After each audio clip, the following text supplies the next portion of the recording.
Halo Ces, selamat datang di Sulselcast. Sulselcast. Sulsel Podcast.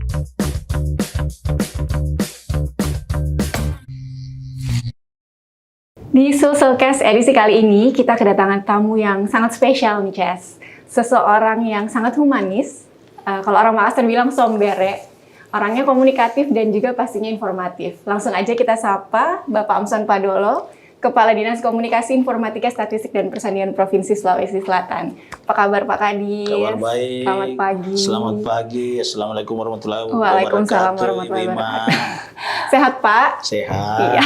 Ces, kalau kita notice nih di setnya podcast kali ini ada trofi sama ada piagam. Saya sekaligus mau mengucapkan selamat nih Pak atas capaian predikat informatif yang diraih oleh Pemprov Sulsel pada ajang Anugerah Keterbukaan Informasi Publik 2022 yang diselenggarakan oleh Komisi Informasi Pusat. Nah, dengan nilai 98,21 ya Pak ya. Dan ini katanya merupakan predikat informatif pertama yang diraih oleh Pemprov Sulsel. Boleh jelasin nggak Pak, sebenarnya predikat informatif itu apa sih? Jadi sebelum kita tiba di predikat informatif, mungkin pertama kita harus mengetahui bahwa filosofi pemerintahan itu adalah bagaimana prospek pemerintahan itu berlangsung secara akuntabel dan transparan. Itu adalah filosofi. Jadi dari filosofi ini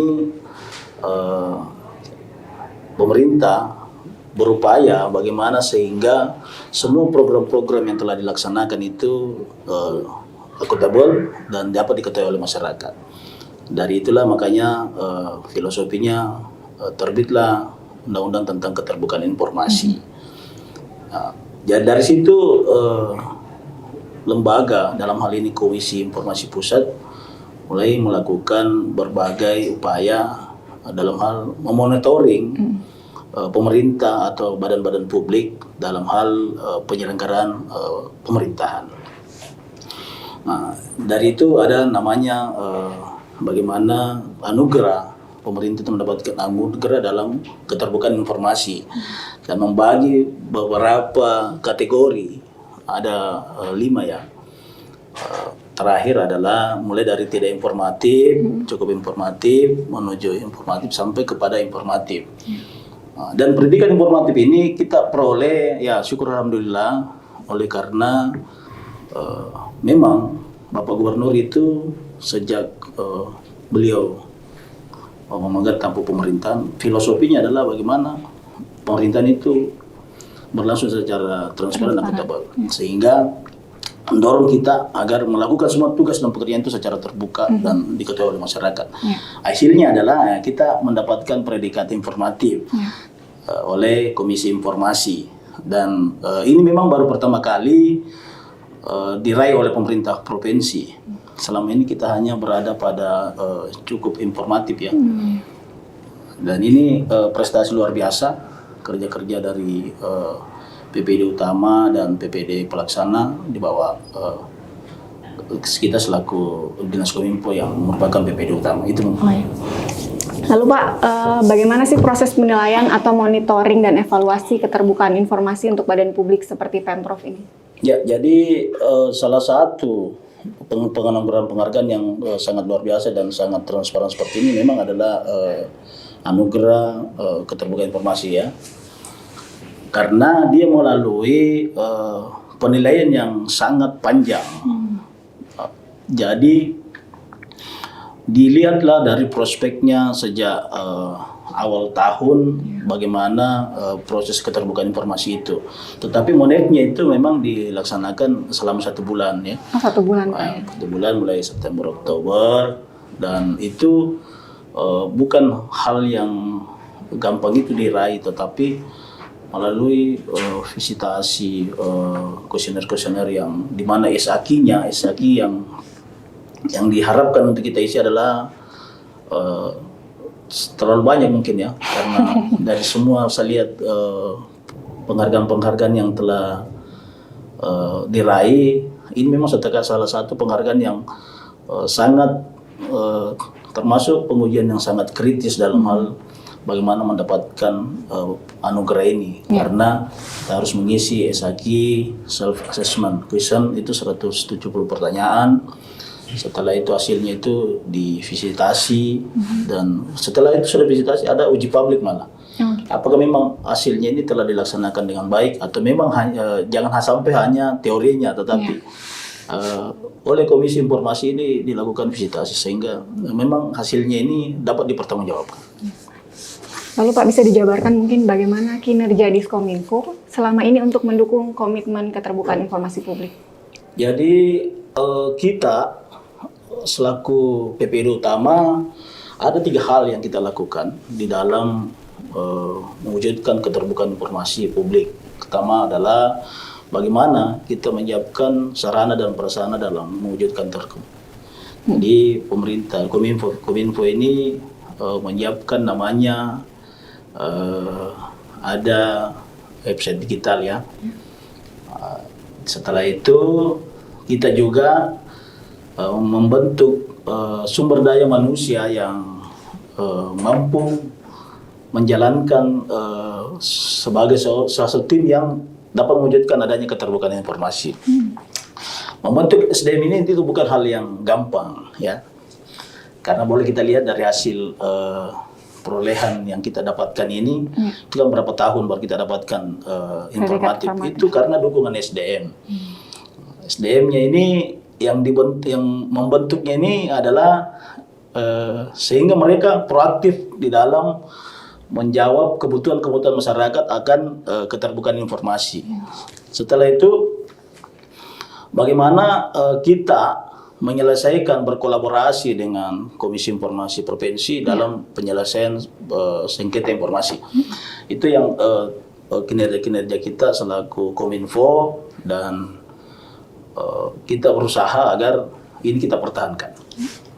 Lalu kalau itu tadi Pak, Komisi Informasi, apa sih fungsi dan tugas dari KI, terus bagaimana koordinasinya dengan Diskominfo? Ya, jadi Komisi Informasi ini adalah lembaga independen ad hoc ya. Itu dibentuk berdasarkan undang-undang nomor 14 tahun 2008 tentang keterbukaan informasi. Fungsi daripada komisi ini bagaimana dalam hal mensosialisasikan penjabaran undang-undang ini ke badan publik. Selain itu, fungsi daripada Komisi Informasi ini adalah dalam hal penyelesaian sengketa-sengketa informasi. Begitu banyak tugas pokoknya, sehingga di dalam undang-undang tentang keterbukaan informasi, keberadaan KI ini itu didukung dan harus berkolaborasi dengan Kominfo. Makanya di dalam strukturnya itu sekretarisnya itu adalah Kepala Bidang KIP ya, Kepala Bidang Humas. Nah, itu selain itu fungsi penganggarannya juga ada di kita. Jadi kita harus senantiasa berkolaborasi. Yang pasti di dalam mewujudkan keterbukaan informasi, khususnya dalam pemberian penganugerahan ini, kita selalu mendapatkan pendampingan dari Komisi Informasi ya. Bagaimana mereka membackup dan mempres, artinya menyajikan kepada kita cara-cara bagaimana menjawab tuntutan masyarakat terhadap keterbukaan informasi, khususnya bagaimana fungsi-fungsi Kominfo ini sebagai PPD utama di dalam berkolaborasi dengan PPD pelaksana lainnya. Jadi memang fungsinya KI ini terhadap Kominfo sangat besar. Kalau PPID itu Pak, kan ada selain di Kominfo, di beberapa OPD juga kan ada PPID atau Pejabat Pengelola Informasi dan Dokumentasi. Lalu peran mereka itu seperti apa dalam mendukung keterbukaan informasi? Dan bedanya PPID utama dan PPID pelaksana itu apa Pak? Ya, jadi ini sangat bagus, pertanyaan yang sangat bagus. PPID utama itu dipegang oleh Kominfo.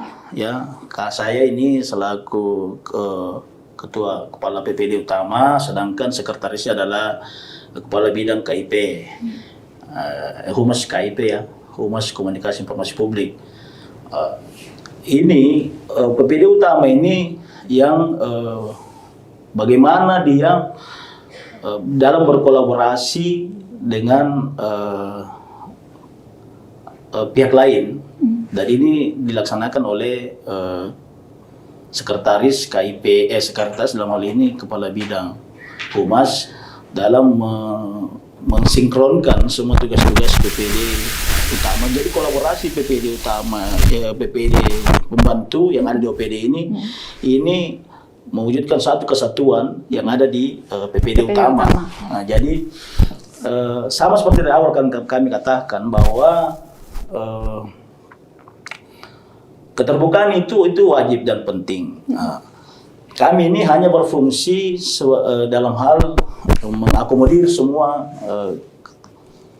bagaimana mengakomodir semua tuntutan masyarakat terhadap informasi-informasi yang teknisnya itu banyak dilaksanakan oleh PPD pelaksana. PPD pelaksana itu kan ada di OPD-OPD. Contoh, bagaimana masyarakat ingin mengetahui sejauh mana pelayanan kesehatan, pemberian vaksin, termasuk bagaimana mendapatkan mengetahui tentang informasi penganggaran. Itu kan ada di PPD pelaksana. Ini di kolaborasi dan diramu sehingga menjadi satu kesatuan, dan itu tugas kita di PPD utama. Dan ini fungsinya dipegang oleh sekretaris. Dalam hal ini kepala bidang. Jadi dalam undang-undang memang wajib bagi badan publik itu memiliki PPD. Tetapi memang namanya di OPD itu namanya PPD pelaksana, sedangkan kalau ada di kita adalah PPD utama karena kami yang bertanggung jawab di dalam segala prospek terhadap keterbukaan informasi.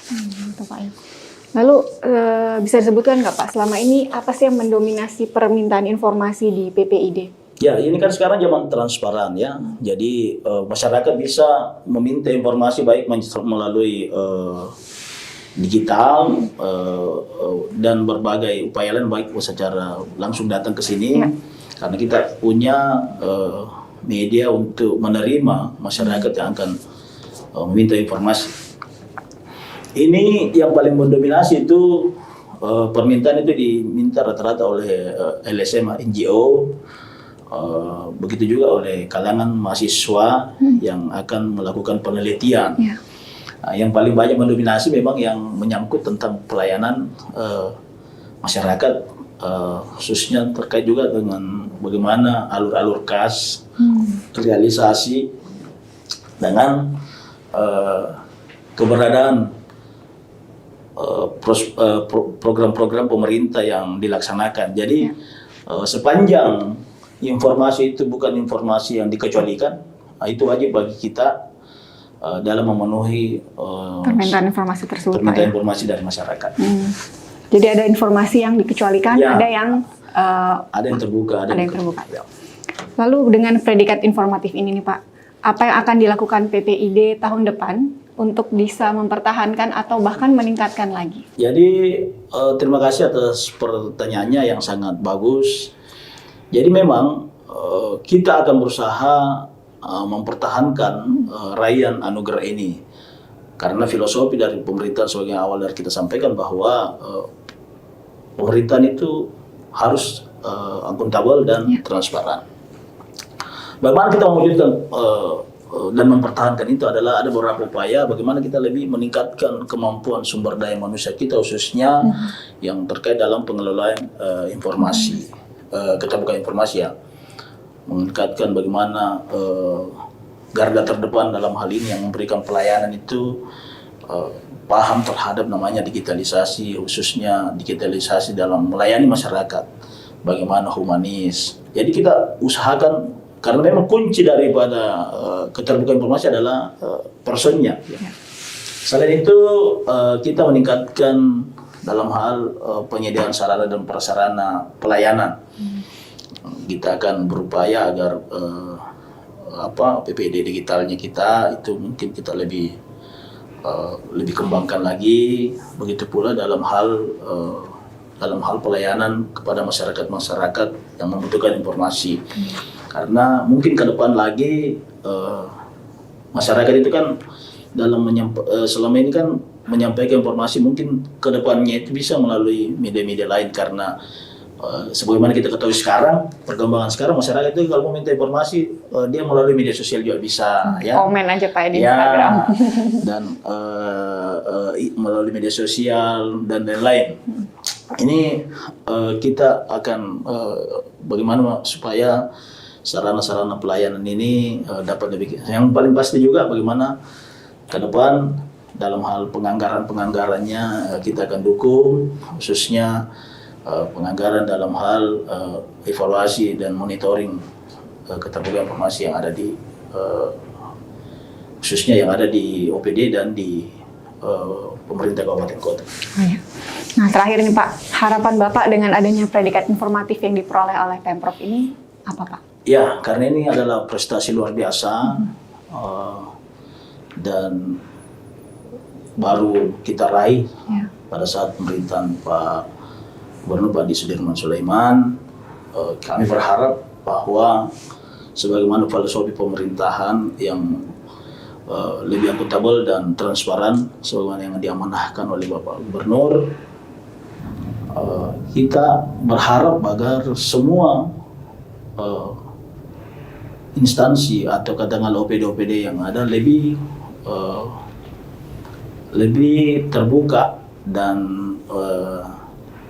mampu berkolaborasi dengan PPD utama, dan bagaimana kita berharap agar ke depan semua keinginan-keinginan yang dalam hal mendapatkan informasi dari masyarakat itu dapat lebih kita lebih maksimalkan. Kami berharap bahwa mempertahankan ini anugerah dan mewujudkan prospek pemerintahan yang akuntabel dan transparan.